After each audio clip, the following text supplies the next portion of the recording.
Yo, what's up, guys? It's me, Hype I'm a streamer for Dragonheir over on Twitch, trying his hand at YouTube for the first time, and I'm here to bring you guys all the freshest new content for Dragonheir and help you guys out with content in game. I'll be covering a lot of stuff, but for now, it's going to be covering the Ardreth Event bosses, which are happening right now in the Season 2 on the newest servers, or on the oldest servers, actually. I'm currently, I think, 2 days away from having to do my first week of these Ardreth bosses. So I've been working diligently on the test server, which I have access to as a content creator, trying to figure out what the most budget, cost-effective, free-to-play friendly 22 million teams I can make. And I've gotten some good results, and we'll be sharing those with you guys here on YouTube. I'll try to keep it concise, but basically, as you can see here, this team is getting close to 23 million.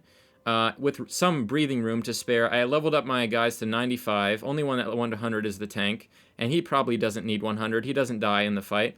So there is some breathing room here. If you don't have a Psyche Core as maxed as mine was, or if you don't have as good gear, or if you don't have as good artifacts, maybe, if your artifacts are not leveled up as high, there is some breathing room with some levels here you can get.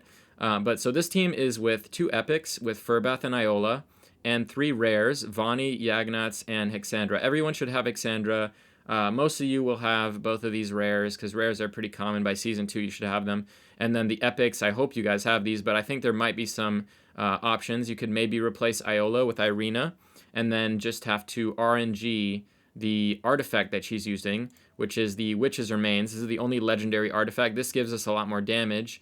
I'm not sure if there's a way to do it with Crown, the Crown of the Unclean. There probably is, but it would require a lot more attempts to get 22 million, have a very lucky run.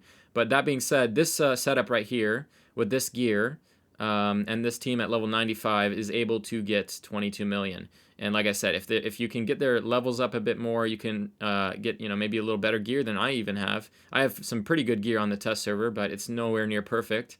Then it'll be easier for you. So let's start off and go through the timings. So the timings for this team, I'm basically just alternating attack penalty, and that's it. So Iola goes as soon as she can because she's applying the Witch's Remains, so she's also increasing our damage. So we have her go first, and then Furbath is just going 10 seconds later so that you can have attack penalty on the boss the whole fight. And everyone else can be on auto. Their timings don't really matter.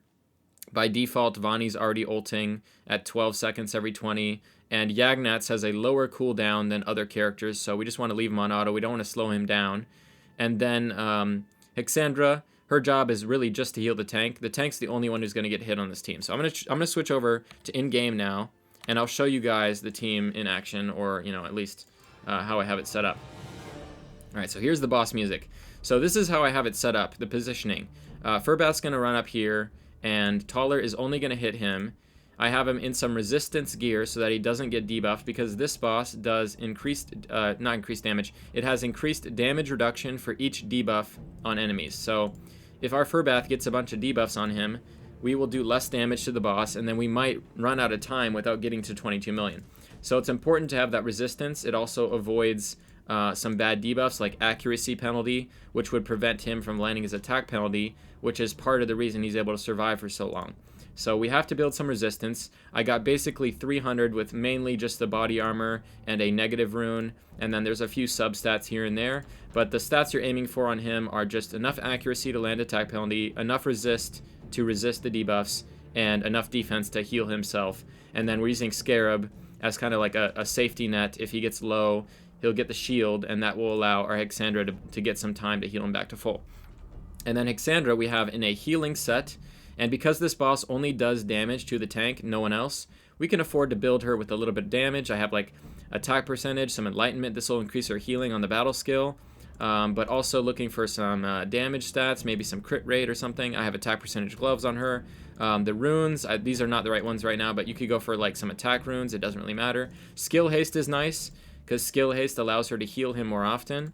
And then for Vani, because she has this passive where every 3 basic attacks she does additional damage, we're going for attack speed on the artifact with the wine. You could probably use some other artifact as well to get damage out of her. She hits on the battle skill, so maybe you could go Manicore Statue. That could be an option. But the Inventor set, because she doesn't do very well with Gambler, is probably the best DPS set for her this season. And she should be able to keep at least 3 stacks pretty much up at all times, sometimes 4 stacks. This set is surprisingly good, even off Ice Blast characters. They can keep 3 to 4 stacks, even if they don't have that repeating battle skill. And then we're going with, you know, crit damage, attack. Basically, the stat priority is you want high crit damage, and high attack, just as much as you can get. And then the same for Yagnats. Again, high crit rate, crit damage, attack. And with him, we also want attack speed because he has this, every third basic attack, he does additional damage, similar to her.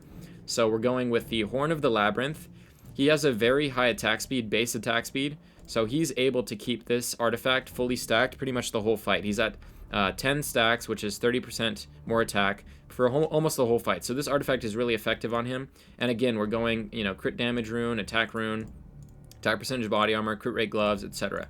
Basic, you know, DPS stat priority. And then lastly, we have Iola in the Cyril set. This set will buff our whole team's attack by 15% every for 10 seconds every time she lands a debuff. So every time she lands her ult, she's going to give us an increased in damage. And that's, you know, convenient because it's lining up with the window when we need to be doing the most damage, which is during the defense penalty and during Vani's attack speed buff. So all the damage is going to happen around the 10 seconds after this Iola ult. So we have her in this set with some damage. We have crit rate, attack percentage, crit damage, but also enough accuracy that she can land her defense penalty. And if you don't have the Witch's Remains, like I said, you could go Crown and maybe get these guys all leveled up to 100, and that would probably help make up for some of that lack in damage. And then we're going an accuracy rune and a crit damage rune and just, you know, basic stats. Everyone here is scrolled, so keep that in mind. And yeah, we're using an attack aura that's going to increase our damage. And yeah, I could show a few rounds of how this looks. Basically, the tank goes up, heals himself, never lets anyone get hit except him. We have the mushroom taunting here, not doing anything because he's resisting it. And he's not getting debuffed either. And then basically the damage dealers are Vani and Yagnats are usually about even. Yagnats maybe is a little ahead. And then Iola comes in last because I have to build accuracy on her to land the debuffs. But yeah, basically this is the team. And it goes for 22 million. And yeah, so hope you guys enjoyed. Hope this is going to be a good team for you guys to build. It's very relatively budget. I mean, the Witch's Remains is the only expensive thing. The rest are all rares and epics that a lot of you guys are going to have. And yeah, I guess I can take a quick look, show you guys my Psyche Core. We're here on the test server. So I have kind of maxed it out a little bit, but like I said, there's a bit of breathing room with those 5 levels. So if you don't have the Psyche Core as leveled up, you'll have to probably level up your guys to 100. But yeah, hope you guys enjoyed. Hope this team can get you guys 22 million, and I'll catch you guys on the next video with the next team, which is probably going to be, I guess we'll do Alton next, because he's another easy boss. So I'll see you then. Bye-bye, guys.